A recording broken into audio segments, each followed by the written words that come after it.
Oke, ini berarti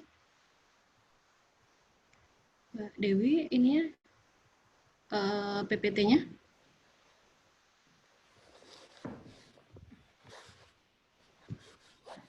Assalamualaikum warahmatullahi wabarakatuh, teman-teman semua. Hari ini Lintas Kajian mengadakan webinar mengenai insomnia yang akan disampaikan oleh Dr. Umi Faiza, spesialis kejiwaan, dan Dr. Rinesia Dwi Putri, spesialis akupuntur. Sebelum kita mulai materi, saya akan jelaskan sedikit apa yang dimaksud dengan lintas kajian. Lintas kajian merupakan inisiasi dari kami berdua, dari saya dan Mbak Risna, untuk membuat suatu komunitas pencari ilmu yang bertujuan untuk memfasilitasi umat yang membutuhkan program-program ilmu dengan para narasumber yang ingin mengembangkan ilmunya agar bermanfaat sesuai kebutuhan umat. Di sini kegiatan kami lintas kajian adalah kita belajar mencari ilmu dan kemudian kita memfasilitasi teman-teman yang akan belajar.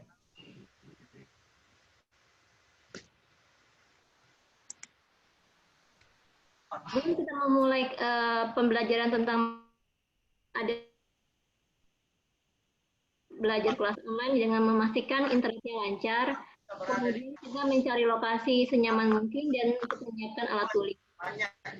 Kemudian dalam proses belajarnya ketika narasumber atau panelis berbicara untuk host akan memastikan semua audio itu akan dimute atau dimatikan. Kemudian ketika sesi ada terakhir di question answer, peserta dapat bertanya dengan cara mengajukan pertanyaan via Zoom group chat. Kita bisa menanyakan langsung dengan menggunakan satu fitur dari moderator akan mengizinkan ya. Ini adalah profil narasumber kita di hari ini, yaitu Dr. Umi Fauzia, SPKJ, yang merupakan seorang spesialis kedokteran jiwa, yang lulusan dari Universitas Indonesia, dan saat ini berpraktik di Rumah Sakit Bekasi, Rumah Sakit Islam, dan Rumah Sakit Anta Medika Pemuda. Sedangkan Dr. Rinesia Dwi Putri merupakan dokter lulusan dari Universitas Indonesia di bidang spesialis akupuntur yang saat ini bekerja di Rumah Sakit Awal Bros yang ada di Pekanbaru. Selanjutnya kita akan memberikan kesempatan kepada Dr. Umi Fauzia untuk mempresentasikan. Terima kasih Mbak Dewi atas ininya pendahuluannya. Wah Mbak Dewi, ini itu apa cover-nya bagus, maksudnya tepat banget. Oke, saya Dr. Umi Faiza. Saya memang praktisi klinis dari RSUD Kota Bekasi, seperti yang tadi sudah disampaikan sama Mbak Dewi. Nah, ini saya sama Dr. Rinesia emang bersama-sama ingin mencoba untuk memberikan edukasi tentang insomnia. Gitu. Oke, kita mulai. Ini ya tentang makalahnya, tentang presentasinya. Oke, insomnia ya, saya akan bahas tentang insomnia yang selama pandemi COVID-19 ini. Oke, ini diklik ya? Iya. Kok nggak bisa ya? Ini oke. Bentar. Oke, sebentar. Oke, awalnya saya bahas tentang COVID-19 ya. COVID-19 ini pertama kali kita tahu bahwa Januari 2020 bahwa WHO menyatakan COVID sebagai wabah baru sebagai kedaruratan kesehatan masyarakat, dan Maret 2020 sendiri kesehatan masyarakat COVID-nya WHO menyatakan bahwa COVID-19 sebagai pandemik seluruh dunia. Dan pada di Indonesia sendiri ditemukan kasus pada tanggal 2 Maret 2020. Nah, kebijaksanaan di berbagai negara berbeda-beda. Hampir seluruh dari negara itu melakukan kebijaksanaan lockdown. Sedangkan di Indonesia bulan April 2020 bijaksana itu sendiri adalah PSBB yang akhirnya turun menjadi PSBB transisi. Oke. Nah, pada COVID-19 ini, ini pasti ada yang kita ada perubahan dari cara pandang hidup kita sendiri. Antara lain yaitu interaksi sosial dan cara komunikasi. Biasanya yang kita biasa ngumpul-ngumpul nih bareng-bareng menjadi terbatas. Kita tidak bisa untuk ngumpul rame-rame dalam keramaian mungkin lebih dari 10 orang. Kedua adalah kita ketemu sama orang pun kita harus pakai masker dan harus jaga jarak 1 meter sampai 1,5 meter. Dan biasanya juga kita jarang untuk bertemu dengan orang lain. Biasanya kita bertemu dengan orang lain kita harus pakai misal aplikasi video berbasis internet. Nah, selain juga itu juga pada secara ekonomi juga mengalami dampaknya. Biasanya kita yang terus ada yang terkena untuk kehilangan pekerjaan, income-nya juga lama-lama jadi turun. Nah, juga dana sehari-hari menjadi berkurang. Nah, kita juga waktu COVID ini kita pasti mendapatkan berita yang sering-sering kita dengar, berita tentang kasusnya positif banyak, gimana yang meninggal, gimana yang sehat, sehingga kita mendapatkan suatu informasi yang dirasakan berlebihan. Dan kita juga mendengar bahwa ada cerita pasien, terus ada pasien itu harus diisolasi, tidak boleh bertemu dengan keluarganya. Nah, ada juga akhirnya menjadi isolasi mandiri juga, seperti itu.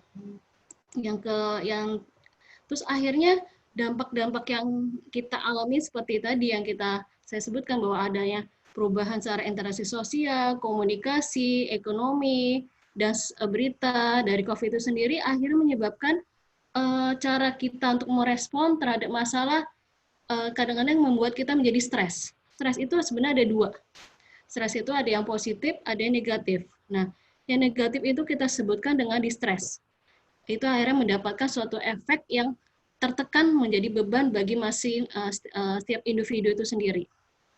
Nah, saya akan bahas tentang distress sendiri yang berhubungan tentang yang efek negatifnya. Nah, ini yang terjadi ketika pandemik yang COVID-19 yang kita alami, bahwa kita terjadi suatu isolasi, karantina berkepanjangan, terus ada mendapat stigma. Nah, isolasi itu sendiri bisa berdampak secara psikologi yang berupa depresi, ansietas, gangguan mood, PTSD, insomnia, gangguan panik. Karantina berkepanjangan juga dampaknya bisa berupa ketakutan terhadap infeksi, kebosanan, kehilangan penghasilan.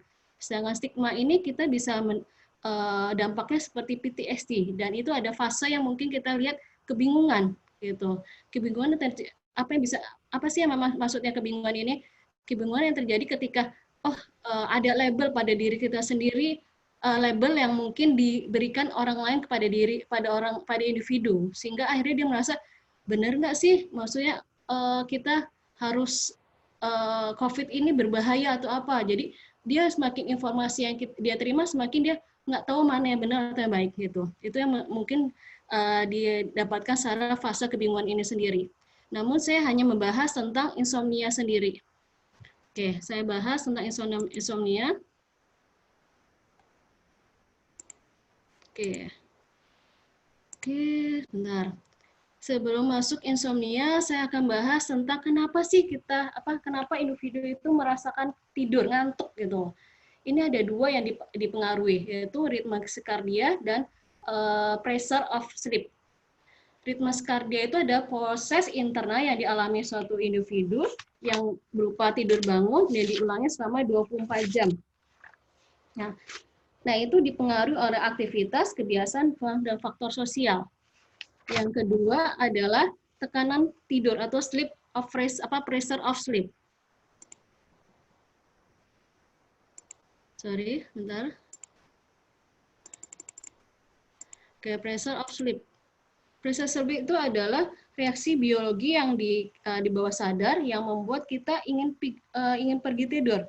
Nah, ini berbeda tiap individu. Ada yang responnya misalnya tidur jamnya ada yang 8 jam, ada yang tidurnya ada yang 6 jam, ada yang 7 jam. Nah, itu yang tiap individu berbeda. Nah, bentar. Oke. Ini yang akhirnya terjadi pada gangguan yang insomnia sendiri. Insomnia sendiri adalah satu yang kita biasanya ada yang merupakan suatu keluhan yang dikeluhkan oleh pasien atau individu itu berupa kualitas tidur yang terganggu. Nah, ada keluhan secara subjektif, ada keluhan secara objektif. Nah, kalau subjektif itu biasanya dia dirasakan individu merasa tidak segar pada pagi hari gitu. Objektifnya adalah dia terasa saya sulit tidur nih pas awal, di tengah atau di akhir. Nah, itu yang akhirnya menyebabkan adanya gangguan secara aktivitas sehari-hari, sosialnya, secara pekerjaannya seperti itu. Nah, insomnia itu sendiri kita biasanya emang biasa dikeluhkan itu sangat mengganggu fungsinya sehari-hari. Kalau misalnya dirasakan saya kurang tidur gitu, tapi tidak mengganggu gitu, dan dia nggak merasakan suatu kelelahan di pagi hari, sebenarnya itu kita masih belum bisa menyimpulkan dia gangguan dari insomnia sendiri. Oke, nah ini insomnia sendiri kita biasanya sebelum pandemik itu kita ditemukan bahwa sekitar 30% orang dewasa mengalami keluhan insomnia. Sedangkan 10% orang dewasa ini menderita insomnia cukup parah sehingga menyebabkan konsekuensi di siang hari, dan kurang dari 10% orang dewasa cenderung mengalami insomnia kronis. Nah, ini temuannya ini sebelum adanya pandemi COVID-19. Nah, ini saya temukan ketika data dari jurnal bahwa selama pandemik yang kita alami nih, selama dari Januari sampai sekarang, bahwa ditemukan bahwa insomnia itu sebesar 38,9%. Nah, ini saya dapatkan waktu itu lebih sering yang ada di luar negeri. Dan sekitar yang penelitian kedua adalah 12,5% insomnia. Oke. Oke, bentar. Maaf agak lambat karena mungkin agak susah untuk crossernya. Oke, kita bahas tentang apa sih yang faktor-faktor resiko pada insomnia gitu. Ternyata wanita lebih banyak daripada pria. Kenapa bisa seperti itu? Karena wanita itu banyak dipengaruhi beberapa faktor. Pertama karena hormonal sendiri, siklus menstruasi, menopause, dan kehamilan. Dan faktor yang besar juga terjadi pada lansia. Kenapa lansia lebih besar? Karena biasanya faktor dari yang dipengaruhi pola tidur dan kesehatan. Pada lansia sendiri, kesehatan fisiknya sudah terjadi perubahan. Misalnya kemungkinan banyak penyakit yang diderita oleh lansia itu sendiri. Dan biasanya juga pola tidurnya sudah berubah pada lansia. Oke. Yang ketiga adalah faktor resiko terdapat pada pasien-pasien gangguan mental. Gangguan mental misalnya kayak gangguan skizofrenia, bipolar, gangguan depresi, gangguan kecemasan, dan yang lain-lain. Itu kita banyak menemukan adanya keluhan insomnia. Dan juga adanya faktor dari sakit fisik. Fisik yang dialami orang suatu individu itu akhirnya mengalami suatu gangguan insomnia. Yang keempat adalah stres yang dialami oleh individu itu sendiri gitu loh. Stres dalam pekerjaan, stres pada kehidupan sendiri. Nah, stresnya itu akhirnya berpikir bahwa saya nggak bisa tidur nih, akhirnya nggak bisa tidur malam harinya. Dia akan berulang-ulang berpikir, saya nggak bisa tidur malam ini, saya takut nih nggak bisa tidur. Ketakutan itu yang akhirnya menjadi suatu stres bagi individu itu. Oke. Nah, penyebabnya pada insomnia sendiri adalah penyebab dari insomnia sendiri itu adalah bahwa ada penyebab antara lain yaitu gangguan ritme sikardia. Jadi suatu siklus bangun tidur pada individu itu terganggu. Misalnya contohnya ada perubahan pekerjaan, jet lag, kebisingan, panas atau dingin. Jadi ada perubahan secara lingkungan yang dialami sama penderita pada individu. Nah, kedua adalah masalah gangguan jiwa yang tadi saya bilang bahwa faktor resiko pada gangguan jiwa itu lebih besar sehingga akhirnya menyebabkan insomnia. Yang ketiga adalah kondisi medis. Yang empat adalah hormon, menstruasi, kehamilan. Faktor lain adalah itu kemungkinan bisa adalah karena kita tidur di sebelah pasangan yang menekur atau kita saat itu juga banyak pikiran, punya masalah yang sedang dihadapi sehari-hari. Oke. Nah, Ini yang keluhan yang biasanya yang dirasa yang dikeluhkan oleh individu dengan gangguan insomnia. Biasanya dengan kita melihat masalah waktunya, masa waktu tidurnya. Biasanya dia akan mengulur untuk waktu tidurnya atau menolak untuk tidur. Kesulitan untuk tertidur. Biasanya dia akan membutuhkan waktu sekitar 1 sampai 2 jam baru tertidur. Nah, biasanya bisa di awal, di tengah. Di tengah tuh maksudnya adalah ketika sudah tidur, terbangun, dia tidak bisa tidur lagi. Nah, ketiga adalah waktu di akhir. Maksudnya di akhir dalam dia siklus dari sirkadian ritmenya itu sendiri. Misalnya dia bangun ketika pas jam 4:30, tapi akhirnya dia tidak bisa tidur lagi. Itu bukan waktunya dia untuk terbangun. Oke. Dan berjalan saat tidur. Ada rasa mengantuk di siang hari yang berlebihan. Dia akhirnya nggak bisa konsentrasi, dan akhirnya juga berakibat dengan terganggunya misalnya dalam fungsi sosial dan pekerjaannya. Oke.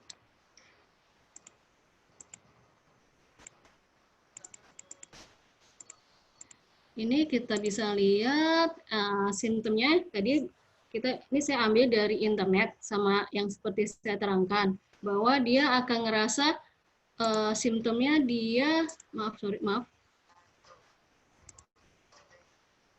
Oke, ini keluhannya, ini simptomnya.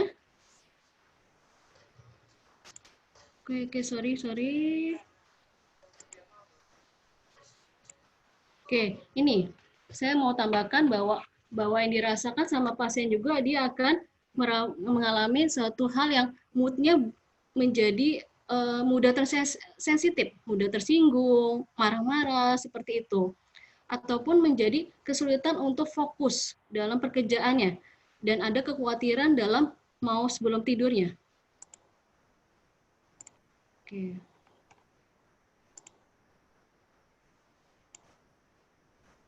Sebentar. Ini agak lambat kursornya, sebentar. Nah, oke. Ini kondisi sebelum tidur yang dialami sama pasien dengan gangguan insomnia, yaitu dia lebih banyak meluangkan waktu di tempat tidur dalam mengejar tidurnya. Misalnya dia lebih cenderung misalnya mau bicara di telepon sama teman-temannya, menonton TV, menggunakan komputer, olahraga, makan, merokok, dan terus-terusan melihat jam. Oh, sekarang jam 11 nih. Lihat lagi, oh sekarang jam 11:15 nih, oh sekarang jam 10:30. Nah, itu yang kondisi yang dialamin oleh gangguan dengan insomnia. Oke.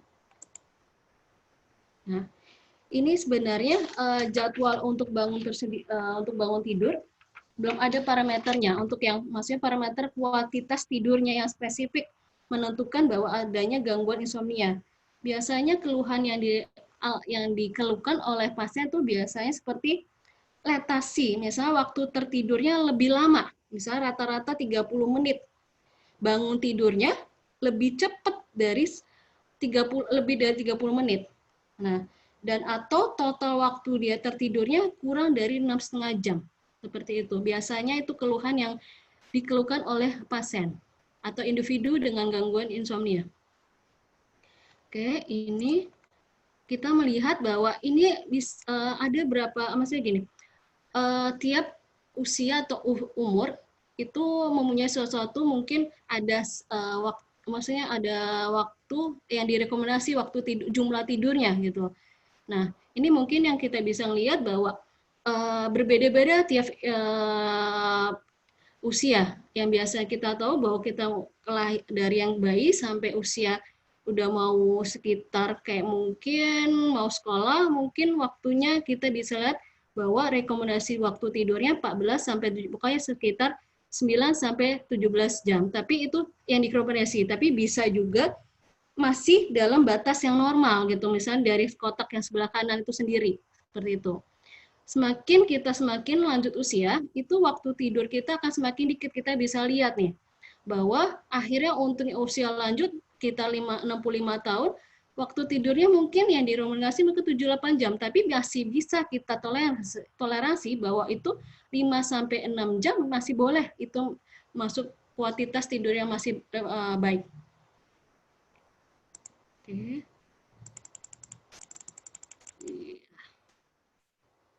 Oke, ini yang kita melihat bahwa dampak dari insomnia sendiri. Seperti biasa, kalau misal kita kurang tidur, maka yang kita rasakan pasti ada kelelahan, mengantuk di pagi hari, atau bisa sepanjang hari kita mengantuk dan kelelahan. Perubahan moodnya kita bisa lihat mudah tersinggung, marah-marah. Ketiga adalah dia nggak bisa fokus, malah susah, sering lupa terhadap sesuatu yang dia kerjakan. Nah, juga akhirnya juga mempengaruhi kualitas hidupnya, misalnya kayak olahraga, sosialnya, pekerjaannya, seperti itu. Nah, gangguan tidur sendiri ini juga bisa berkembang menjadi suatu resiko gangguan medis lainnya. Ataupun gangguan tidur ini juga bisa menjadi resiko menjadi sebabnya gangguan jiwa, yang tadi saya bilang, bisa langsung dia insomnia, bisa menjadi depresi, ansietas, karena dia nggak bisa tidur, kekhawatirannya akhirnya pas dia khawatir terus tentang tidurnya, khawatir ini semuanya yang dipikirin, akhirnya menyebabkan gangguan kecemasan gitu. Nah, gangguan psikiatri juga akhirnya juga punya resiko untuk menjadi gangguan tidur atau insomnia. Kita melihat ini, kita bisa lihat gambarnya yang tadi saya sebutkan bahwa ada komplikasi itu mungkin adalah dampak dari insomnia sendiri yang tadi saya sebutkan. Nah, yang lain adalah kita menjadi sistem imun kita turun. Nah, selain sistem imun kita turun, kita dampaknya juga bisa menyebabkan berat badan naik, obesitas. Atau menjadi tekanan darah tinggi, hipertensi juga bisa. Atau menyebabkan menjadi faktor resiko menjadi kencing manis atau diabetes mellitus.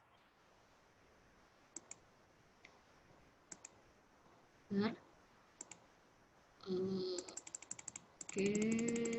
Oke. Setelah kita tadi bahas tentang insomnia sendiri, tentang definisinya, gejala klinis, keluhan yang dirasakan sama individu, dampaknya seperti itu. Kita pasti ingin tahu nih gimana sih caranya kita untuk mengatasi gangguan insomnia ini, gangguan tidur ini. Ada manajemen dua, yaitu dengan tanpa obat, kedua dengan obat. Nah, kita bisa melakukan manajemen insomnia ini dengan self treatment seperti dengan self hygienist, sleep diary, stimulus control, dan manajemen stres dengan cara coping skill-nya kita perbaiki. Kenapa sih kalau kita insomnia itu kita harus melakukan stress management? Karena dari penyebab insomnia sendiri adalah antara lain adalah kena stres yang dialami sehari-hari dalam kehidupannya. Oke, saya bahas tentang sleep hygienist. Sleep hygienist artinya maksudnya adalah definisinya adalah bagaimana kita mengatur pola tidur kita dengan baik, pola untuk mengubah lingkungan di sekitar tidur kita menjadi baik, dan pola untuk kebiasaan hidup sehatnya kita menjadi lebih baik. Nah, apa yang kita lakukan pada sleep hygienist ini? Biasanya kita atur jam tidur kita, gini. Nah, yang kita atur jam tidur kita itu adalah kita harus memiliki jadwal bangun tidur yang tetap. Maksudnya gini, ketika emang biasa kita tidur jam 8 atau jam 9 atau jam 10, nah kita harus punya jam 10 nih kita harus tidur. Nggak boleh kita melewati jam tidurnya kita sendiri gitu. Nah, kedua adalah prioritas tidur kita. Sepadat kegiatan kita dilakukan sehari-hari, misalnya kayak kita mau hangout sama teman, ngumpul-ngumpul, atau misalnya ada acara keluarga, ataupun kita melakukan olahraga, atau mau belajar, atau mau melakukan pekerjaan, kita harus tetap prioritaskan tidur kita. Oke. Yang ketiga adalah dari aturan jadwal tidur ini adalah lakukan penyesuaian bertahap. Maksudnya adalah mengubah waktu tidur perlahan-lahan dengan menyesuaikan waktu tidur. Misalnya seperti ini. Ketika kita misalnya jet lag nih, kita pulang dari traveling dari luar negeri. Perbedaan waktunya sangat jauh banget. Nah, mungkin yang dirasakan ketika kita waktu pas di traveling, di sana pagi, di sini kita mungkin malam. Nah, kita balik lagi menjadi pagi menjadi malam, pagi menjadi malam, malam jadi pagi. Nah, kita berusaha untuk menyesuaikan waktu tidur itu secara bertahap. Dengan bertahap itulah kita akhirnya bisa membalikkan lagi waktu tidur kita sesuai dengan ritme sirkadian yang kita tinggal di negara kita yang tinggal. Ya. Yang kedua adalah ikuti rutinitas malam hari. Maksudnya gini, kita harus punya konsisten dalam menjaga rutinitas. Misalnya seperti ini.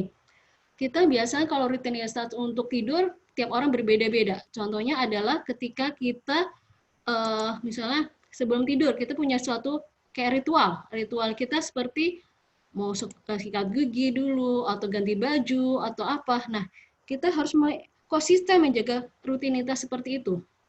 Nah, kedua adalah ketika kita sudah selesai rutinitas dalam setiap malam itu, jangan lupa kita bawa kayak perangkat-perangkat elektronik, HP, laptop, tablet itu sebaiknya tidak berada di tempat tidur. Jadi kita harus bebas dari perangkat elektronik tersebut. Nah, ketiga adalah dengan metode relaksasi. Jadi sebelum kita tidur, kita bisa melakukan metode relaksasi mungkin dengan cara meditasi atau mungkin dengan relaksasi tarik nafas inhale exhale yang mungkin kita bisa lakukan sebelum tidur. Mungkin yang kita lakukan jangan pas jam tidur kita gitu. Mungkin bisa kita lakukan setengah jam, 1 jam sebelum kita tidur. Nah, yang redupkan lampu kamar tidur. Jadi kalau sudah terbiasa dengan lampu yang gelap, mungkin kita mungkin kita teruskan rutinitas itu dengan lampu dimatikan. Kenapa harus lampu dimatikan? Karena pengaruh efek dari lampu itu yang dimatikan itu sangat pengaruh untuk pengaruh hormon yang bisa mempengaruhi dari fungsi tidur itu sendiri. Nah, yang terakhir adalah tidak melihat jam berdetak. Ketika kita terus tidur, kita lihat, oh jam segini nih, jam segini jam 8, terus habis 8.30, 9, aduh 10, 11. Nah, akhirnya kita tidak bisa tidur sama sekali. Nah, kebiasaan hidup sehat. Nah, itu yang mungkin kita sudah mulai rutinkan. Misalnya seperti berjemur di pagi hari, olahraga secara rutin, tidak merokok, tidak minum alkohol, kurangi minum kopi sore sampai malam. Nah, itu yang kita harus coba untuk memasuki ke dalam pola hidup sehat kita. Oke. Terus, bentar.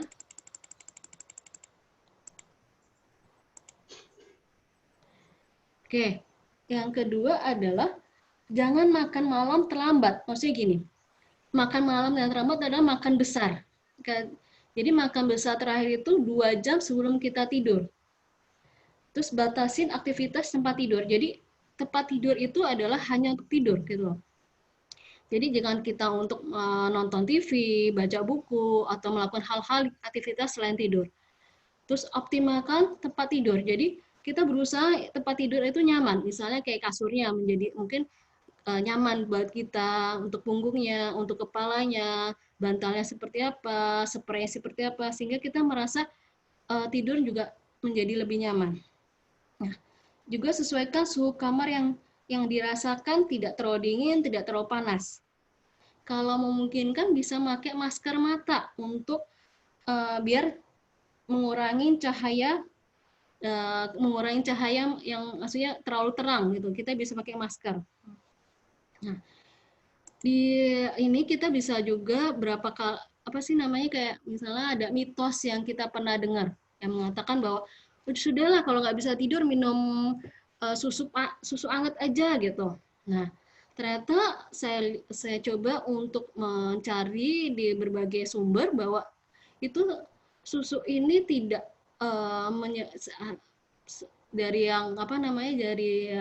dari saya sumber pustaka yang saya lihat bahwa ternyata susu ini malah menimbulkan gagal mengaruhi pola tidur.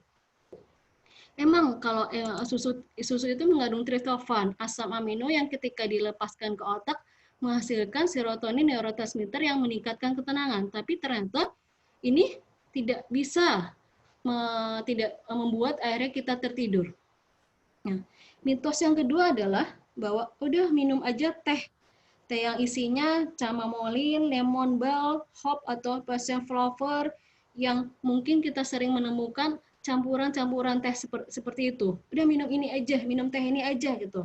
Nah, ternyata di bagian jurnas berpustakanya bahwa itu tidak terbukti untuk menyebabkan kita tertidur.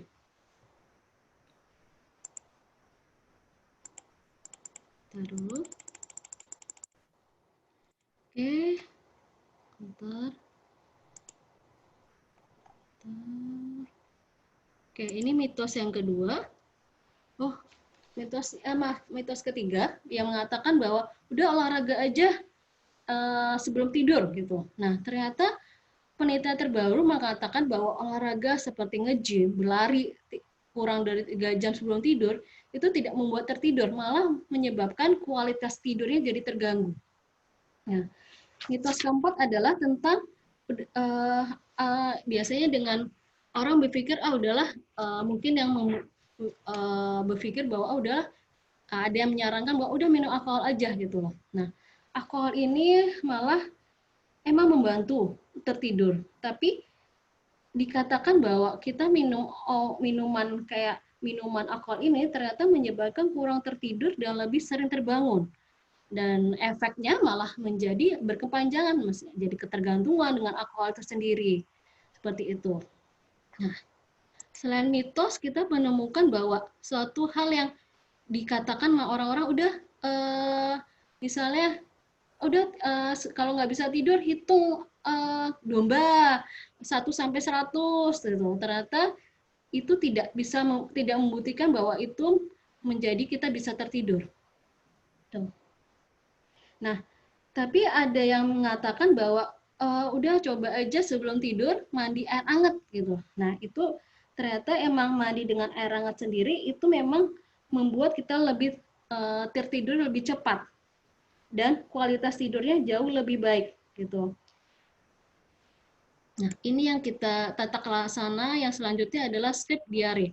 Sleep diary itu adalah kita membuat jurnal pada jurnal kita dalam sehari-hari kita sampai 1 minggu gitu loh. Jadwal kita tentang kebiasaan kita tidur. Contohnya ini nggak bisa saya mungkin nggak kelihatan yang poin-poinnya, saya bacakan aja jurnal yang kita bisa tulis dalam sleep diary-nya itu sendiri, yaitu antara lain bahwa kita bisa menulis tentang waktu kita ke tempat tidur jam berapa gitu. Maksudnya waktu ke tempat tidur mungkin kita bisa lihat jam 7 atau jam berapa ini yang udah ditulis sama Mbak Dewi. Misalnya kita harus menulis jam berapa kita waktu kita tidur. Terus kita bisa menulisnya juga mencatatnya waktu bangun tidur jam berapa gitu. Nah, terus waktu pas malam ini tertidur, kita butuh waktunya cepet nggak? Atau misalnya butuh waktu nggak? Butuh waktu mungkin kalau iya, cotreng gitu. Atau kita butuh untuk tertidurnya dengan kesulitan atau tidak. Nah, seperti itu. Nah, terus juga kita juga bisa untuk membuat catatan dalam jurnal kita sendiri adalah dalam tidur kita terbangun nggak ketika malam hari. Nah, terbangunnya itu berapa kali? Apa kita terbangun berapa menitnya berapa kali juga gitu. Nah, kita bisa mencatat dalam sleep diary itu sendiri. Nah, terus kita juga mencatat jumlah dari kita waktu tidur kita dalam tiap malam selama 1 minggu.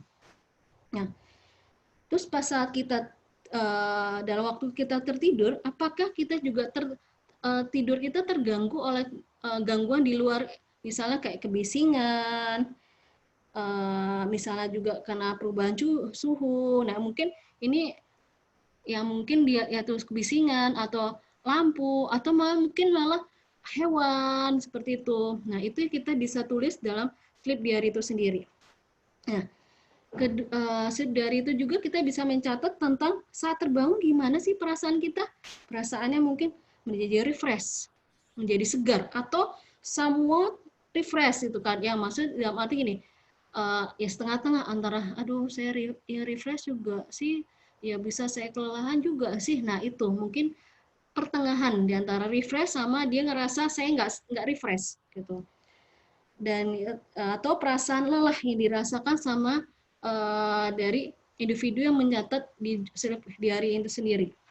Nah, kita juga bisa mencatat minum kopi berapa kali ya, maksudnya dalam 1 hari ini, pagi, siang, atau malam.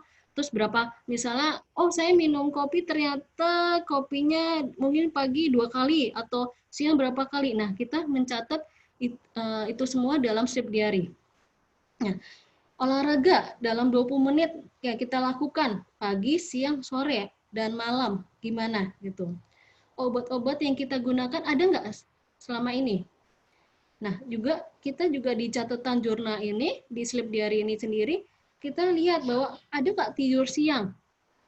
Nah, kalau ada, ya kita bisa nulisnya berapa jam kita tidur siang itu sendiri. Nah, terus kita juga bisa menyatat terasa mengantuk nggak di pagi hari. Mood kita pas lagi bangun tidur dan sepanjang hari seperti apa? Sensitif atau menjadi kayak down, kurang bersemangat nih, gitu. Nah, atau kalau kita bisa lihat juga bahwa kita mencatat 2 jam sebelum tidur, ada nggak penggunaan konsumsi dari alkohol, makan berat, kopi, seperti itu. Nah, atau yang kita juga mencatat, ada nggak aktivitas yang kita lakukan sebelum tidur. Nah, ini bisa kita tulis mungkin dalam membaca buku, menggunakan laptop, HP, atau mandi, atau relaksasi, atau olahraga. Nah, ini yang kita bisa tuliskan di sleep diary tersebut. Oke. Bentar. Oke, ini yang untuk manajemen yang kita non obat ya, yang kita bisa lakukan. Namanya adalah stimulus kontrol. Apa sih stimulus kontrol itu? Stimulus kontrol adalah kita bisa satu langkah yang kita lakukan gitu loh sebelum kita tidur. Jadi kita harus punya prioritas. Jadi yang tadi saya sebutkan bahwa gunakan tempat tidur itu hanya untuk tidur gitu loh. Dan saat mau kita ke tempat tidur, kita juga saat itu kita mengantuk. Nah, tapi ada kalanya ketika nggak bisa tidur nih, apa sih yang kita lakukan? Biasanya 15-20 menit kita bangun aja di tempat tidur gitu. Bangun tidur, lalu kita lakukan sesuatu yang menenangkan sehingga akhirnya mengantuk. Nah, ini bisa diulang kali sesering yang dibutuhkan. Oke.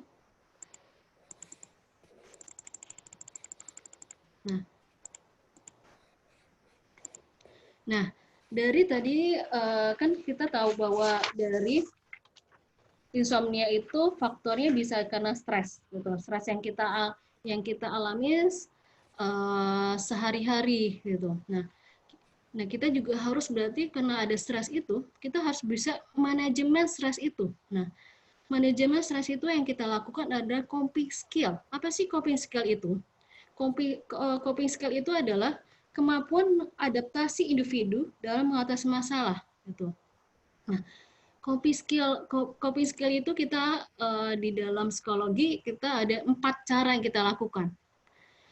Salah satunya ini yang pertama, yaitu yang coping skill yang fokusnya terhadap emosi. Apa sih yang maksudnya coping skill yang fokus pada emosi? Itu adalah yang kita lakukan adalah mengubah persepsi terhadap suatu stres menjadi hal yang positif. Misalnya gini, berarti kita mencoba untuk berpikir positif tentang hal masalah kita hadapin. Gitu. Nah, yang kedua adalah coping skill yang fokusnya terhadap masalah. Maksudnya apa? Coping ini adalah sesuatu yang kita lakukan dengan cara menghilangkan hal yang membuat stres dalam hidup individu tersendiri. Maksudnya adalah gini, ketika kita punya masalah, sumber masalah itu kita atasi. Jadi kita aktif, bukan kita membiarkan masalah itu berlarut-larut terus, sehingga akhirnya akhirnya stres itu numpuk. Nah, itu yang menyebabkan kita akhirnya menjadi suatu gangguan dalam fungsi sehari-hari. Yang ketiga adalah coping skill-nya adalah yang coping strategis yang di-support dengan sosial. Maksudnya apa? Nah, kalau kita punya masalah biasanya ada beberapa orang yang mungkin tergantung dari individu sendiri ya, tergantung dari kepribadiannya sendiri ini. Ada yang memang sifatnya mungkin tertutup dan terbuka gitu loh. Nah, mungkin ini saya nggak bahas tentang yang pribadi untuk yang memang orang tertutup, gimana caranya, mungkin itu akan fokusnya agak mungkin lebih ntar berhubungan dengan gangguan mentalnya sendiri. Tapi saya melihat bahwa apapun yang kita alamin atau apapun kita ngalamin stres, kita tuh yang kita bisa lakukan adalah kita mencari simpati atau bisa curhat lah istilahnya. Dalam arti oh, kita punya seorang kita percaya sehingga kita bisa menceritakan masalah gitu. Kenapa? Kenapa bisa seperti itu? Karena ketika kita numpuk suatu masalah pada diri kita sendiri, saya selalu bilang selalu menyampaikan pada pasien bahwa ketika kalau kamu punya masalah, kamu ibaratkan kayak misalnya gelas diisi terus penuh, diisi air terus menerus, dia akan luber. Nah, lubernya itu yang menjadi gangguan dari secara psikologinya, secara mentalnya. Nah, sehingga kalau seperti itu, makanya kita mencoba untuk di dalam gelas itu atau dari bejana, dari wadah itu dibuat suatu lubang sehingga airnya itu akan keluar dari lubang itu sehingga beban yang kita rasakan itu menjadi lebih ringan. Nah, itu yang kita bisa lakukan. Kita punya masalah atau apa, kita mencoba mencari seseorang yang nyaman buat kita untuk kita bercerita. Yang keempat adalah coping skill, cara menghindar. Maksudnya menghindar gini, berarti masalah itu nggak terselesaikan. Dia alihkan ke hal lain, biasanya dengan alkohol, dengan narkoba, atau judi, atau yang lain. Jadi yang memang menjadi sesuatu hal yang negatif, seperti itu.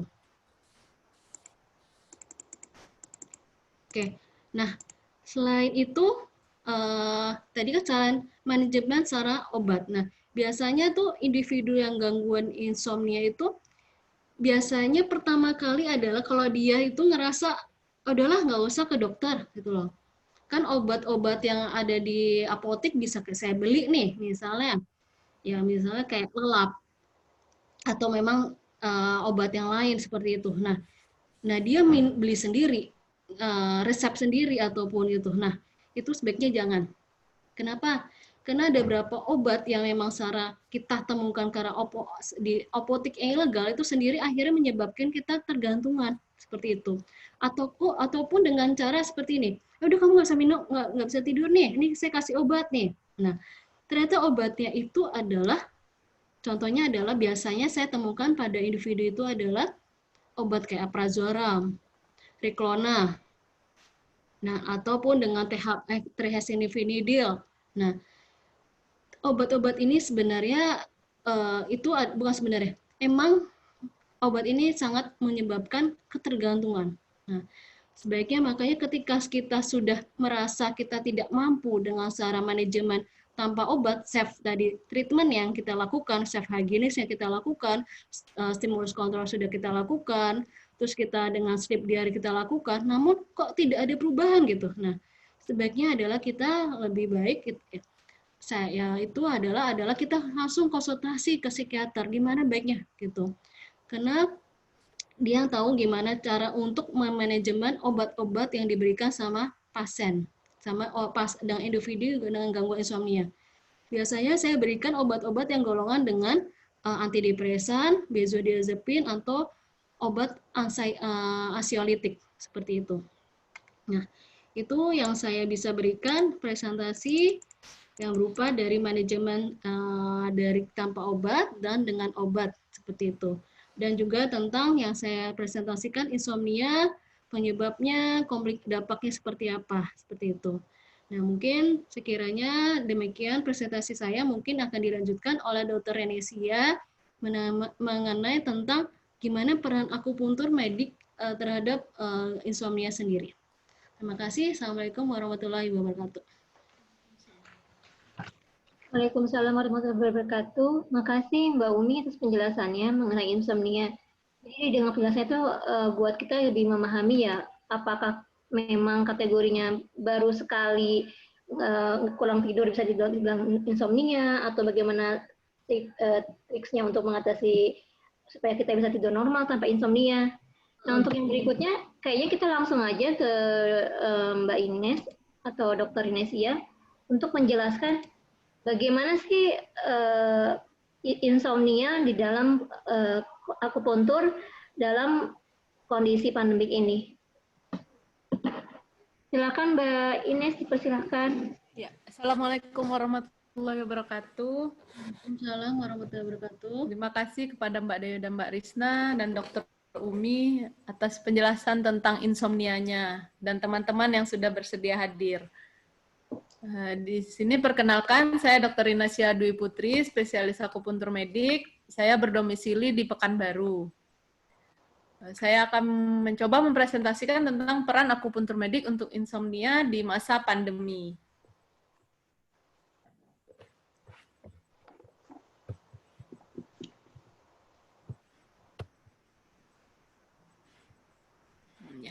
Jadi COVID-19 ini menyebabkan pandemi di seluruh dunia, yang mana menjadi bencana nasional, sehingga menimbulkan kesehatan mental dan psikososial. Menyebabkan problem psikologis yang mendesak dan dibutuhkannya intervensi, baik dari sumber daya lokal dan teknologi atau internet.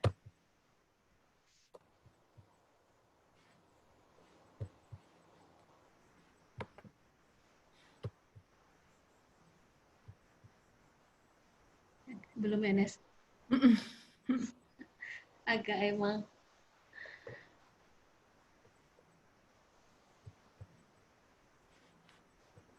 Diklik aja, Nes. Ya, nggak maju. Nggak maju ya? Oke, kursor.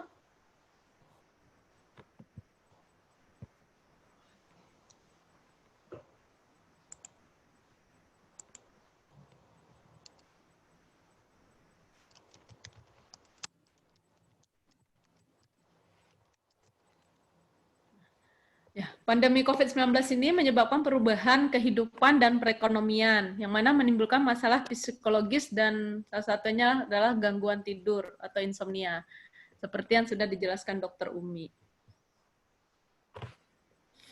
Nah, apakah tidur? Tidur itu adalah salah satu cara untuk melepas kelelahan baik jasmani maupun mental, yang mana dapat mengembalikan kondisi seseorang pada keadaan semula. Tidur yang tidak cukup akan menimbulkan gangguan fisik dan mental.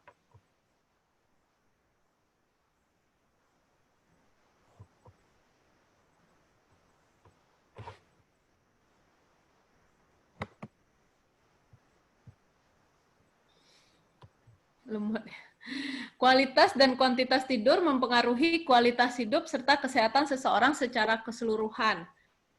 Yang mana umumnya butuh 8 jam tidur dalam sehari untuk menjaga kondisi tubuh tetap fit.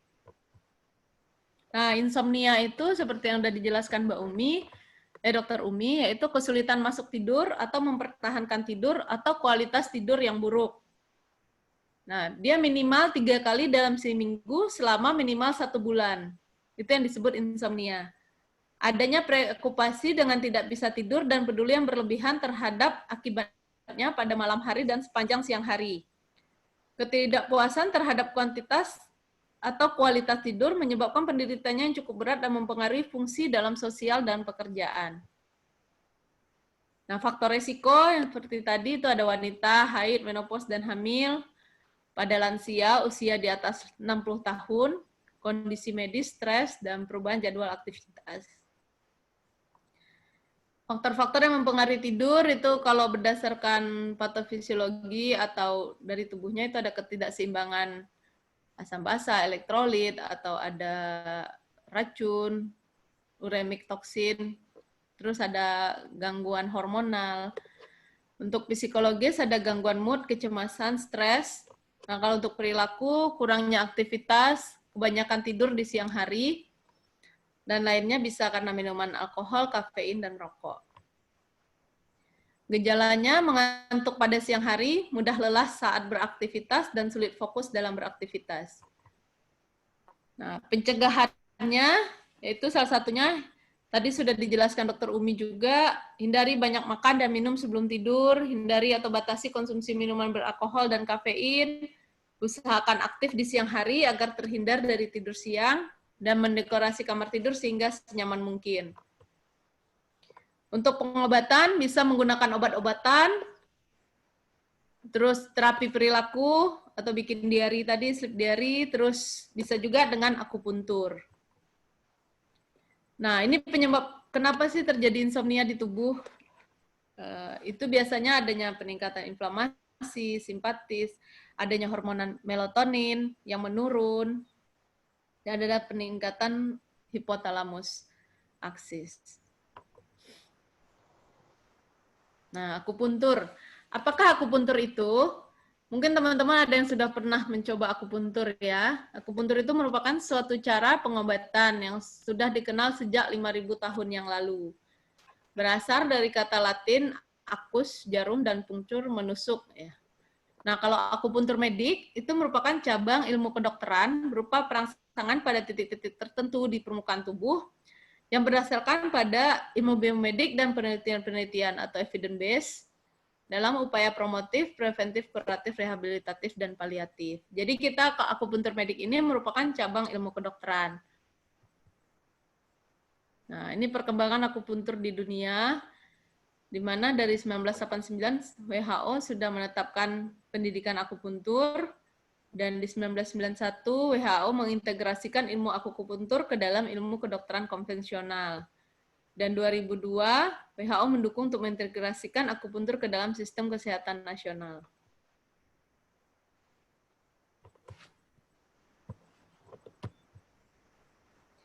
Nah, ini untuk efek akupuntur untuk insomnianya. Yang tadi dia bisa mengurangi peradangan, menghambat simpatis, meningkatkan endorfin, hingga meningkatkan hormon melatonin juga. Nah, ini secara umum ya. Jadi akupuntur itu dapat memperbaiki latensi, yaitu dari proses mau tidur hingga pasien tertidur. Terus memperbaiki kualitas tidur pasien. Misalnya pasien suka terbangun-bangun. Nah, ini menjadi lebih bagus kualitasnya. Dan lama tidurnya dan efisiensi tidur. Dia juga menurunkan disfungsi siang hari. Jadi misalnya kalau pasien dengan insomnia itu kan lebih merasa lelah, ngantuk, penurunan kewaspadaan, gangguan konsentrasi, dan perubahan mood. Dengan akupuntur dia dapat menurunkan disfungsi itu dan dapat meningkatkan kualitas hidup para penderita insomnia. Nah, jenis-jenis pelayanan akupuntur itu ada manual, acupressure, elektroakupuntur, ada laser. Nah, ini jarumnya ya, ini akupuntur manual, acupressure dengan penekanan, dan ada tanam benang, akupunktur, dan moksibusi. Ada laser dan elektroakupuntur. Nah, untuk masa pandemi ini kita bisa menggunakan terapi akupressure yang mana bisa dikerjakan oleh pasien di rumah. Akupressure itu berasal dari kata akus dan pressure yang mana artinya jarum dan menekan. Ini cara penyembuhan yang menggunakan teknik penekanan dengan jari pada titik akupuntur sebagai pengganti penusukan jarum. Bisa dilakukan oleh praktisi atau pasien sendiri sehingga tidak perlu ke rumah sakit. Nah, ini titik-titiknya ya untuk mengatasi insomnia. Yang pertama adalah titik PC6, di mana itu di 3 jari dari pergelangan tangan, di antara 2 tendon yang di tengah. Itu bisa ditekan. Terus ada lagi titik di dekat jari kelingking, pergelangan tangan di samping tendon. Dan ada di kaki, ini udah ada gambarnya ya, di antara dua tulang di kaki yang kecil, terus ini ada yintang poin, di mana ini di tengah antara kedua alis. Di sini membuat pasien menjadi lebih rileks, sehingga mengurangi stres. Di sini juga di titik telinga, titik senman. Nah, terapi untuk insomnia ini, kalau untuk akupuntur itu 2 kali seminggu. Itu harus datang ke rumah sakit atau ke tempat praktek dokter akupuntur. Nah, untuk akupressure itu bisa dilakukan di rumah, di titik-titik tadi. Itu dilakukan penekanan selama sekitar 30 detik. Jadi, nekannya sampai sepertiga ujung kuku terlihat putih. Selama 1 sampai 3 menit setiap titik. Nah, ini bisa dilakukan setiap hari dan bisa dilakukan sendiri di rumah. Bisa juga dilakukan 3 kali sehari kalau yang insomnianya agak berat. Dan bisa dilakukan sebelum tidur. Jadi kalau misalnya kita susah tidur, bisa kita tekan titik-titik tadi. Nah, untuk insomnia yang berat yang tidak bisa dilakukan dengan acupressure tadi, kita lakukan dengan jarum. Dan itu harus dikerjakan oleh dokter. Nah, ini yang tidak boleh dilakukan akupuntur, yaitu kedaruratan medik, bekas luka, tidak bisa di pressure ya, daerah terinfeksi, atau tumor keganasan di wilayah itu tidak bisa dilakukan, penyakit infeksi, dan penggunaan obat pengencer darah ini hati-hati, karena takutnya menimbulkan lebam. Untuk efek samping secara keseluruhan, paling kalau jarum itu adanya nyeri, perdarahan, atau shock, karena pasien belum pernah di jarum dan takut jarum bisa menimbulkan shock, atau infeksi lokal di daerah itu. Makanya diperlukan untuk penusukan jarum akupuntur ini harus menggunakan steril. Nah, ini take home message-nya, pada pandemi COVID-19 menimbulkan berbagai masalah psikologis dan gangguan tidur. Insomnia bila tidak diatasi akan mempengaruhi fungsi sosial dan pekerjaan. Nah, akupuntur ini merupakan salah satu terapi untuk mengatasi insomnia. Nah, salah satu modalitas lain selain akupuntur adalah acupressure, yang mana merupakan terapi yang bisa dilakukan pasien sendiri di rumah, sehingga tidak perlu untuk keluar rumah. Oke, terima kasih. Semoga bermanfaat. Dan ingat untuk selalu stay at home. Ya, Assalamualaikum warahmatullahi wabarakatuh. Waalaikumsalam warahmatullahi wabarakatuh. Terima kasih atas penjelasannya Dr. Ines dan Dr. Umi. Sebelum kita masuk ke pertanyaan, saya jadi pengen bertanya dulu nih sama dokter-dokter yang berbidang di bidang insomnia. Jadi sebenarnya insomnia itu merupakan suatu gangguan tidur yang diakibatkan karena rasa kecemasan atau masalah pola tidur, atau insomnia itu adalah suatu apa istilahnya? Apakah jiwanya yang mempengaruhi fungsi tidur atau tidurnya yang mempengaruhi jiwa, atau dua-duanya saling berpengaruh? Oke, saya coba untuk menjawab pertanyaan Mbak Dewi. Oke.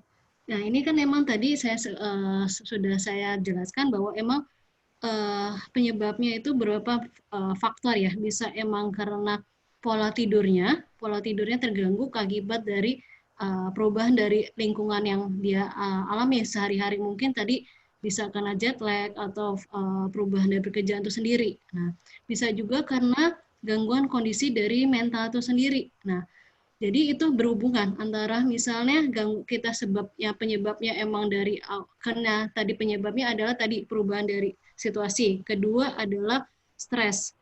Ketiga adalah tadi bisa penyebabnya gangguan mentalnya sendiri gitu. Nah, kalau gangguan mental sendiri juga bisa menyebabkan gangguan dari insomnia sendiri gitu loh. Karena ada berapa yang misalnya gangguan mental, kayak gangguan jiwa itu seperti depresi, itu ada keluhan yang dirasakan oleh pasien ada insomnia. Gangguan cemas yang dirasakan oleh pasien adalah gangguan dari berupa keluhannya insomnia juga. Nah, jadi itu timbal balik antara gangguan mental pun ke insomnia juga bisa menyebabkan dari gangguan mental sendiri gitu, seperti itu. Jadi timbal balik gitu. Nah, selain juga gangguan insomnia sendiri, ternyata kan tadi ada faktornya keluhan fisik ya. Nah, keluhan fisik itu memang kadang-kadang kita ngalami, misalnya kita orang tua dengan berbagai keluhan fisiknya berupa nyeri di lutut. Nah, biasanya itu akan menyebabkan insomnia. Nah, ternyata dengan keluhan fisiknya itu dengan nyeri lutut yang mungkin tidak bisa teratasi, tidak bisa dikendalikan, akhirnya menyebabkan insomnia. Nah, akhirnya juga insomnia itu sendiri karena keluhan fisiknya yang sering terus-menerus, kok nggak hilang-hilang. Nah, akhirnya menyebabkan gangguan cemas. Nah, sehingga akhirnya itu yang bukan timbal balik ya, circles gitu antara keluhan fisik ke gangguan insomnia. Tapi juga bisa keluhan fisik berlebihan juga bisa menyebabkan gangguan cemas seperti itu. Ataupun gangguan cemas itu akhirnya menyebabkan dia nggak bisa tidur, kekhawatiran terus menerus sampai tiap hari gitu, mikirin tentang hal-hal yang mungkin dirasakan bagi kita tidak apa-apa, tapi bagi individu itu jadinya kayak dia overwhelming, terlalu bukan dilebih-lebihkan sih, dia rasakan itu, khawatirkan, oh jangan-jangan ini, seperti itu. Nah, akhirnya juga bisa insomnia. Jadi emang kayak kayak lingkaran yang akan terus-terusan berinteraksi antara mereka, antara satu faktor satu sama faktor yang berikutnya seperti itu. Terima kasih. Ini teman-teman di sini untuk kajian silakan kalau ada yang mau bertanya langsung. Oh, ini ada pertanyaan via chat. Assalamualaikum, saya Afifah, profesi dokter umum. Ingin menanyakan efek melatonin pada obat-obat tidur herbal yang beredar di pasaran. Apakah memang betul dapat membuat pasien mengantuk? Apakah efek tersebut karena efek antidepresan dari melatonin atau ada mekanisme lain? Terima kasih. Saya mencoba untuk menjawab dulu, mungkin ntar sama Dokter Nesia yang bisa ada, mungkin ada referensinya. Saya tadi coba untuk membaca ya tentang apa sih vitamin atau obat-obat di luar, maksudnya selain obat gitu loh. Apa sih yang memang bisa menyebabkan membantu individu tertidur? Ternyata itu yang ternyata saya lihat di di jurnal, ternyata obat-obatan kayak vitamin ataupun herbal atau apa itu belum ada suatu evidensinya bahwa itu membantu tidur gitu. Nah, kalau saya bisa menjawab bahwa itu belum ada evidensinya. Apakah yang obat-obatan seperti kayak obat melatonin, obat herbal itu belum ada belum ada evidensinya, belum ada buktinya gitu. Nah, kalau dari efek obat antidepresan dari melatonin ya, itu begini, bukan yang efek melatonin ya dari yang efek yang didapatkan dari obat antidepresan. Nah, jadi seperti ini, kalau tadi kan bahwa gangguan tidur yang secara kronik terus-menerus dia tidak bisa teratasi gitu, sehingga kita akhirnya mengganggu gini, tiap individu punya suatu hormon, punya hormon kayak pengantar gitu loh, pengantar di dalam otak itu seperti kayak serotonin, seperti kayak misalnya dopamin seperti itu. Nah, itu ketika kita menjadi suatu gangguan atau gangguan insomnia yang terus-menerus tidak teratasi, nah itu mengganggu hormon kita dalam otak kita, neurotransmitter tadi, serotonin, terus kortisol, dan yang lainnya. Nah, akhirnya itu yang terganggu. Nah, efek dari yang obat itu, antidepresan itu adalah mencoba menstabilkan dari hormon-hormon yang dialami oleh pasien dengan insomnia yang tidak teratasi gitu loh. Karena akhirnya menjadi suatu hal yang tidak keseimbangan hormon. Nah, obatnya itu akhirnya menyeimbangkan ketidakseimbangan hormon tersebut. Nah, efek itu yang didapatkan dari obat antidepresan gitu. Kalau saya baca seperti itu dari jurnal-jurnal yang saya temukan. Nah, itu yang bisa saya jawab. Terima kasih. Bagaimana teman-teman ada lagi yang mau bertanya? Ada yang mau ditanyakan lagi? Atau mungkin dari Dokter Ines mau menjawab kira-kira kalau efek obat melatonin ini seperti apa?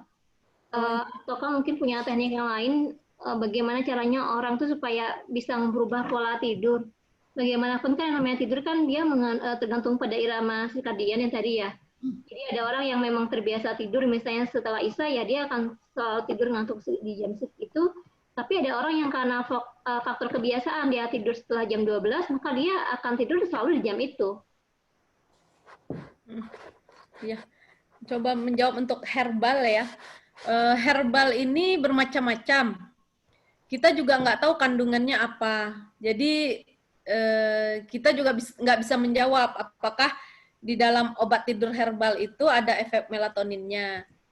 Yang pasti mungkin pada gangguan tidur insomnia itu terjadi ada perubahan pada melatonin, di mana melatoninnya menurun gitu.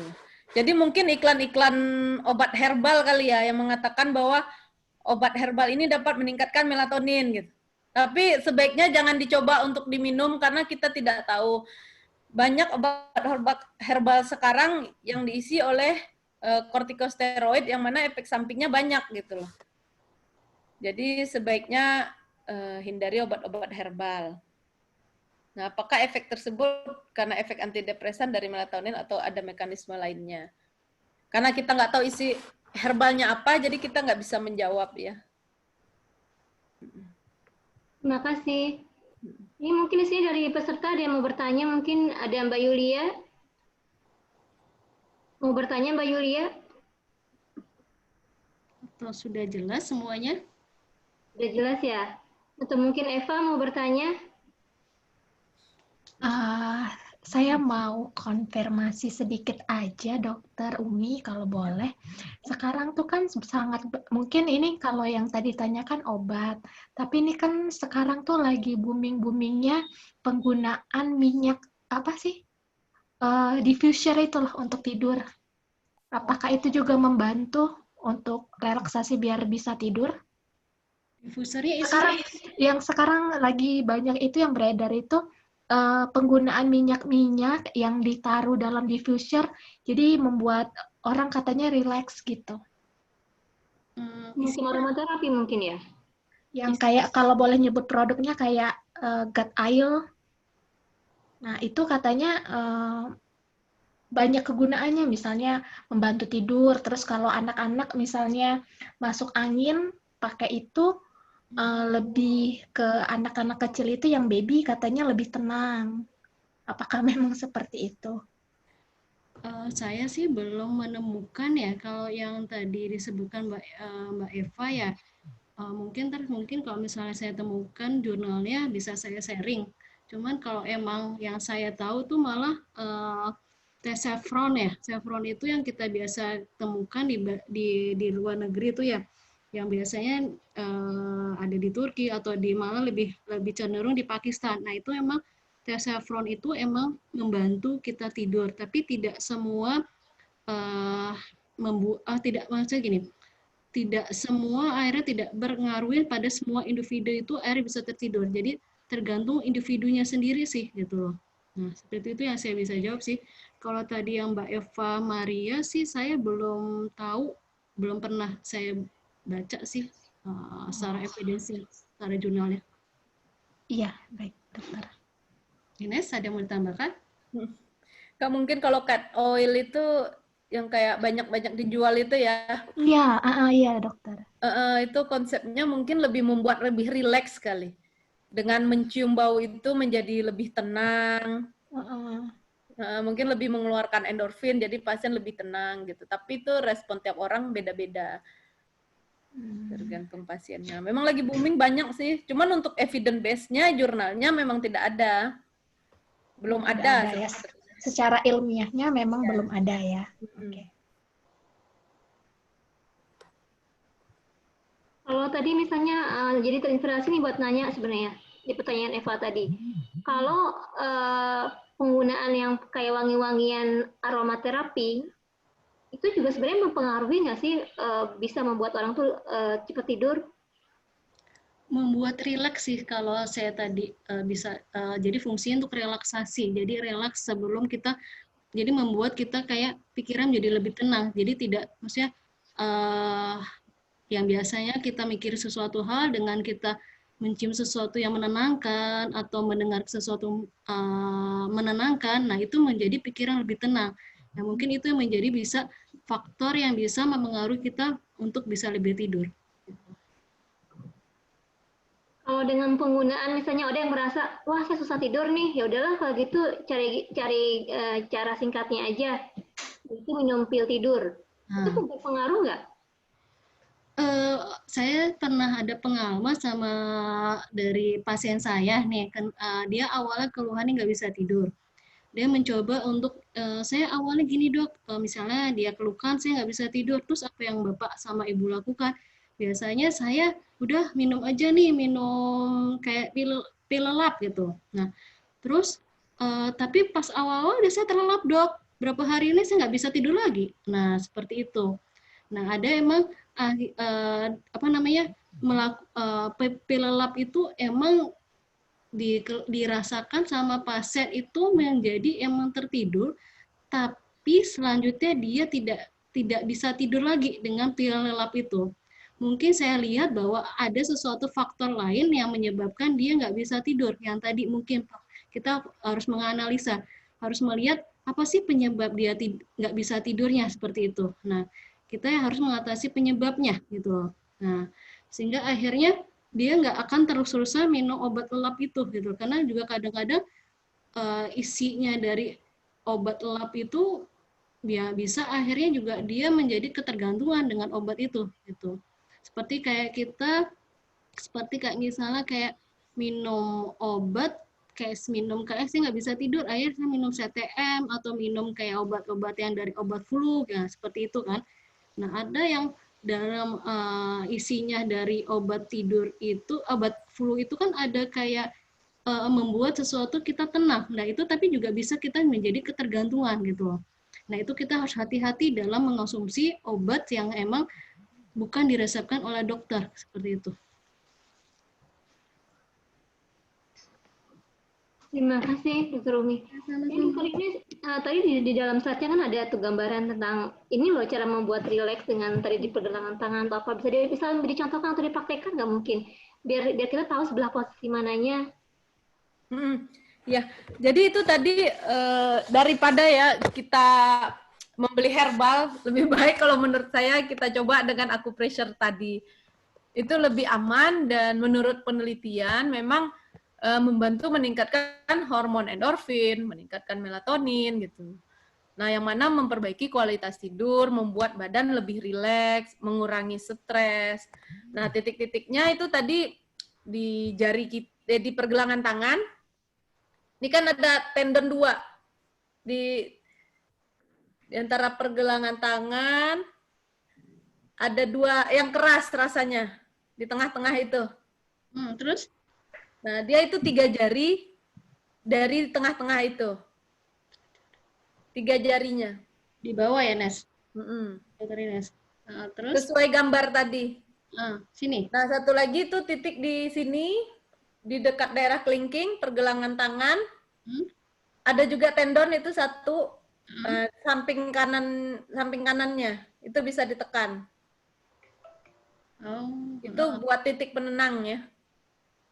Nah, satu lagi yang di sini, perbatasan antara alis, terus diambil garis tengah-tengahnya. Nah, ini bisa ditekan, ini buat rileks. Jadi daripada bingung pas mau tidur atau ngitungin domba, lebih baik ditekan-tekan sambil berzikir. Jadi lebih rileks jadinya. Terus ada satu lagi titik dekat kaki ya. Dekat kaki di antara jempol dan jari kedua. Ya. Di antara 2 tulang, paling ujungnya pertemuan 2 tulang itu. Oke. Sesuai gambar. Ntar mungkin di-sharing aja kali ya. Iya, gambarnya tadi. Mana ya? Nah, satu lagi titik buat di telinga. Nah, itu titik penenang juga. Jadi biasanya kalau yang udah ditekan titik-titik itu, pasien jadi lebih rileks, lebih gampang tidur. Efeknya emang bener sih, kalau akupuntur tuh pengen ngantuk soalnya pas lagi ngantuk. Biasanya pasien-pasien habis akupuntur bawaannya tidur. Iya, emang bener, kerasa banget sih. Cuma kadang-kadang kalau kita akupuntur sendiri, aku nyoba akupuntur sendiri, soalnya ngerasa kok kayaknya kok nggak pas ya. Iya. Kalau nusuk sendiri agak meraba-raba ya. Gitu. Coba di share screen yang titik-titik tadi.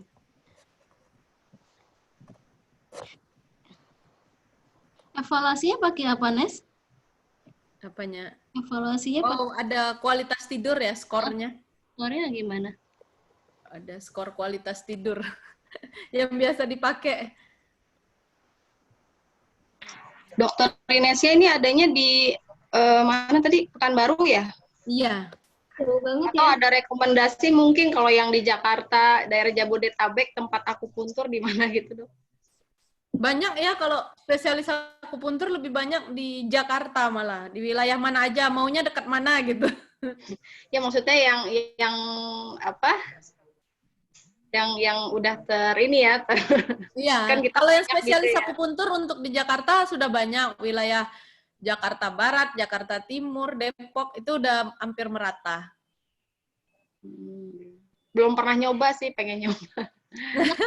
Rata-rata kalau yang udah nyoba ketagihan. Ini aja ibu saya di akupuntur untuk sakit fisiknya. Cuman karena pandemik, udah nggak bisa sama sekali akupuntur. Tapi dirasakan emang enak. Maksudnya bukan enak dalam arti enak kayak enak gimana gitu. Maksudnya dalam arti untuk fungsi-fungsi yang terganggu kayak tidurnya, terus dengan asmanya itu membaik dengan akupuntur gitu. Dirasa banget gitu. Iya. Nanti kalau buat evaluasi bagi orang awam mungkin bisa dinilai misalnya dari fase latensinya dari dia terjaga hingga dia tertidur itu berapa jam misalnya. Jadi dengan ditekan-tekan titik ini jadi lebih cepat nggak? Terus kualitas tidurnya dia ada bermimpi buruk kah atau lebih rileks? Terus untuk adakah dia terjaga bangunnya setelah di acupressure terjaganya cuma berapa kali? Terus nanti apakah setelah dia tidur, dia terbangun, dan apakah bisa memulai tidur lagi gitu. Kan banyak yang gangguannya seperti itu yang nggak bisa memulai tidur lagi. Kalau dia udah nggak bisa tidur lagi, ya tekan aja titik-titik tadi, apakah bisa memulai tidurnya. Yang simpelnya gitu, kalau pakai skor kan susah ya kalau kita mandiri. Mungkin ini kali, apa lebih dilihat, bisa seperti ini nggak dilihatnya, kalau pakai skor kan nggak bingung kan, malas kadang-kadang nyatetnya, mungkin bisa kayak menjadi tidurnya lebih cepat gitu, atau bangunnya tidak terlalu cepat, ada nggak seperti itu? Iya, paling menilainya tidurnya jadi lebih cepat. Terus bangunnya lebih segar, yang paling umum ya, mungkin bangunnya lebih segar, tidak lelah, tidak bad mood gitu. Paling menilainya begitu. Jadi kalau dari yang saya tadi kan bisa aja kayak efisiensi tidurnya itu kita bisa nilai sebenarnya. Seperti ini efisiensi tidurnya kita bisa nilai seperti itu adalah perbandingan antara waktu tidur bagi sama waktu kita berada di tempat tidur kali 100 gitu. Itu efisiensinya. Jadi kalau misalnya kita efisiensi bagus sekitar di atas 85% itu berarti bagus kualitas tidur kita. Nah, mungkin kita bisa nilai seperti itu sih. Iya, bisa. Jadi lupa di-share sih. Oke. Ini jadi ingat pembicaraan kemarin sama Mbak Risna ya, yang kita ngomong masalah tidur ya. Kayaknya paling efektif, paling bagus sunahnya tidur itu katanya habis Isya. Sampai dengan waktunya mungkin sepertiga malam tuh mungkin hitungan jam 1 jam 2 kali ya Mbak ya. Ya, lebih berkualitas tuh yang jam segitu kata Ustadz Budi Asari sih. Iya, sunnah Rasulnya memang setelah Isya bangun kan buat sholat malam gitu. Betul. Sampai subuh dia terbangun. Cuman kan tipe orang beda-beda tuh. Iya, kalau yang makanya yang harus dirubah itu kalau dia biasanya begadang malam, pagi dia tidur, itu yang harus dirubah. Ya. Kalau itu mendingan ya, kalau saya sih selalu bilang sama pasien saya atau individu yang nggak bisa tidur, malam itu adalah untuk tidur gitu. Jadi jangan sampai nggak tidur sama sekali atau berkurang waktu tidur, kualitas tidur. Ini ngomong tidur lagi nih. Jadi tidur itu yang paling benar itu adalah jumlah waktunya, memenuhi waktu sekian jam, atau lebih ke kualitas tidurnya? Kualitas tidur sih lebih. Tapi dari biasanya gini, tadi saya tampilkan waktu-waktu yang emang direkomendasikan dari usia bayi sampai lanjut usia gitu. Tapi itu direkomendasikan. Tapi ada yang sebelah itu tabel itu yang tabel sebelah kanan adalah tidak apa-apa bisa tidur seperti itu, waktu tidurnya gitu yang masih dalam batas normal lah gitu, seperti itu. Nah, sebenarnya adalah gini, waktu yang kita, jadi gini, gimana ya, kualitas adalah perasaan segar ketika pagi hari. Waktu itu adalah waktu yang dia butuhkan individu sesuai dengan ritme kardianya gitu loh. Emang kalau misalnya dia emang tidurnya misalnya jam 12 gitu. Nah, bangun jam 5, ya udah itu emang waktu tidur dia karena emang mungkin dari faktor yang dia sehari-hari. Tadi kan kena aktivitas, kena kegiatan yang lain sehari-hari. Nah, itu yang menyebabkan memang mungkin waktu dia itu tidur seperti itu. Yang penting adalah ketika dia bangun tidur atau menjadi dia pas lagi saat dia nggak segar dan efek dampak dari pas pagi sampai ke sore hari seperti apa gitu. Nah, seperti itu sih. Jadi memang kualitas tidur tapi waktu tidur yang dipengaruhi sama ritme kardia tiap individu masing-masing. Iya, Tapi yang kebiasaan. direkomendasi emang waktu tidur tiap individu seperti itu. Menarik juga pembicaraannya. Ini teman-teman yang lain ada yang mau ikut join untuk ngobrolin tentang masalah tidur dan insomnia? Yang mau ditambahkan?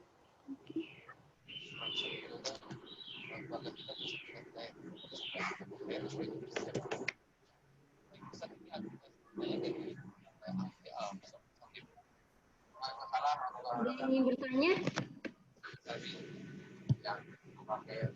Sepertinya semuanya ini ya merasa udah cukup jelas masalah tidur. Mungkin karena ini udah juga jam 5:30, kita minta ya ini apa closing speech dari Mbak Umi sama Mbak Ines sebelum nanti kita tutup.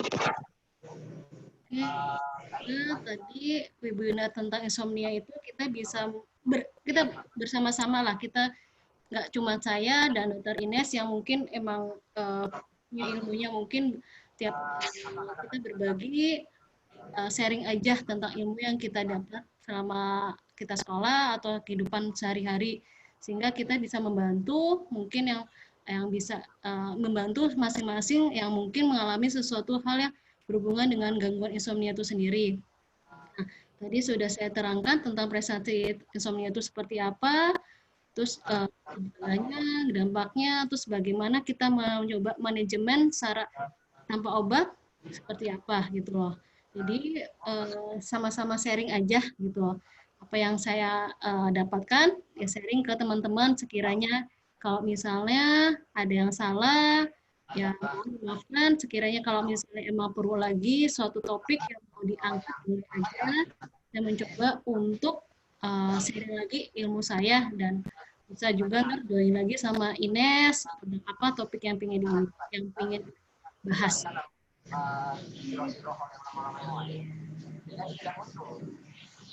Ya, terima kasih dokter ilmu-ilmunya. Ya, Jadi banyak nih nambah. Diri sendiri ataupun pasien. Jadi kalau misalnya ada yang punya pasien yang bermasalah dengan insomnia, bisa diajarin tentang tadi teknik-teknik non-farmakologi yang udah diajarkan Dr. Umi atau dengan acupressure tadi. Jadi semoga yang tadi bermanfaat, dan apabila ada salah kita mohon maaf. Dan terima kasih sudah hadir. Terima kasih kepada Mbak Dewi dan Mbak Risna sebagai host. Terima kasih Mbak Dewi sama Mbak Risna, benar-benar sudah difasilitasi menjadi wadah nih, jadi silaturahmi. Kenal sama Mbak Dewi, sama Mbak Risna. Sama-sama. Insya Allah nanti ada kajian berikutnya ya dok. Ya boleh. Misalnya manajemen stres atau apa gitu dok. Boleh. Kayaknya bakal dibutuhkan. Boleh. Atau mau tentang apa yang lagi booming itu, mau internet addiction boleh, bullying juga boleh.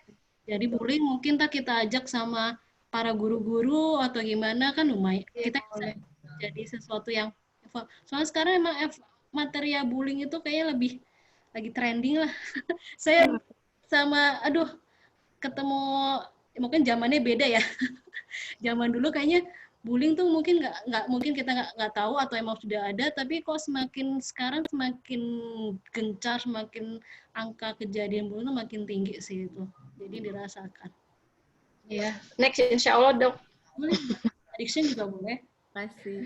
Kalau memang misalnya ada ide membuat kira-kira topik kajian apa atau yang materi akan dibahas oleh Dr. Ines atau Dr. Umi, bisa dijapri ke kami yang jadi moderator atau jadi co-host. Oke. Terima kasih teman-teman LK. Ini berhubung juga waktu sudah menjelang sore, hampir maghrib di sini, waktunya di Jawa Barat. Terima kasih atas materinya Dr. Ines, Dr. Umi. Saya akhiri kegiatan webinar insomnia itu. Oh iya, katanya ada foto bareng dulu ya. Ya, saya akhiri kegiatan ini, webinar ini. Sebelumnya kita akan foto bersama. Minta tolong semuanya untuk di open videonya. Pada malu. Ya. Foto yuk, biar kenal. Assalamualaikum. Waalaikumsalam. Ayo Mbak Rifa. Ya, Mbak Eva, Mbak Nur sehat. Ada lagi yang lain mau berfoto? Mbak Fatona, Mbak Retno, Mbak Seha, Mbak Lili. Coba tika ya.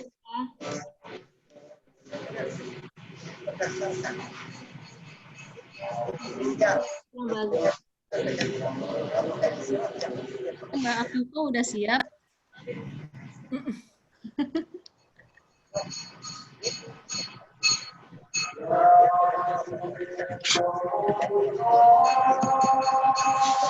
Udah deh. Belum. Nah, ini nih Mbak Fatana udah masuk nih. Nah. Mbak Nur sehat?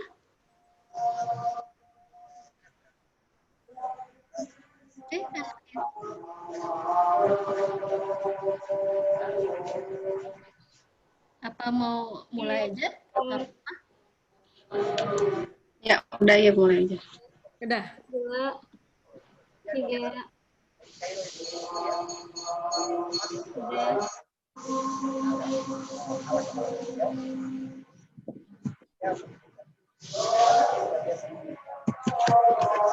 Udah semuanya di-capture. Udah. Semuanya. Iya, makasih banyak.